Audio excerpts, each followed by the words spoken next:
Years ago I was told a plant is a lot more interesting if it has a story behind it.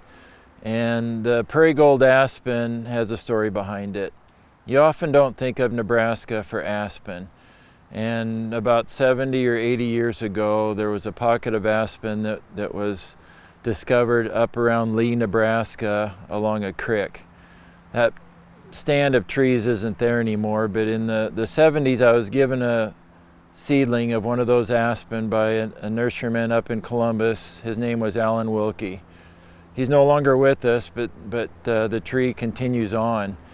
In the early 2000s, we brought it to the attention of the statewide arboretum. Together we gave it to a nursery out in Oregon to propagate so it could be mass produced and spread across the United States. Prairie Gold Aspen has been noted to grow successfully in Alabama, Texas, Oklahoma, up in the New England states, and almost to the West Coast, places you don't think of for aspen. Since it was grown in a hot and humid climate of Nebraska, it can take conditions all the way down to Texas.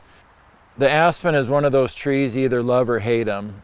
They aren't made for small yards. The best place to put an aspen is an acreage or a larger yard. Since they do naturalize just like they do in the mountains, they'll colonize, so they'll send up suckers. You can mow them off with the mower in a yard, but then you end up with tops of roots that are exposed, so it isn't ideal for a yard either. They do get the fall color, the gold fall color like you see in the mountains here. It's just Nebraska doesn't always have the best fall color years because of our early freezes. They get the white bark, the nice heart-shaped leaves that rustle in the wind. They're great off of patios and decks, again, if you have a yard that can take that. So I really like the aspen, but again, some people, if they're in the wrong spot, learn to detest them. So we really try to promote where they can go.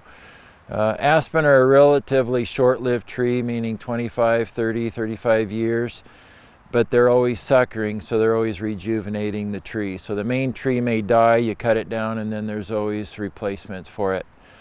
It's a great tree for feeling if you're in the mountains or on vacation. I kind of get that feeling every time I walk through them. You feel like you're in a different world. It's relaxing, it's therapeutic, a lot of good purposes for aspen. But it's, again, one of those trees you just have to plant in the right place.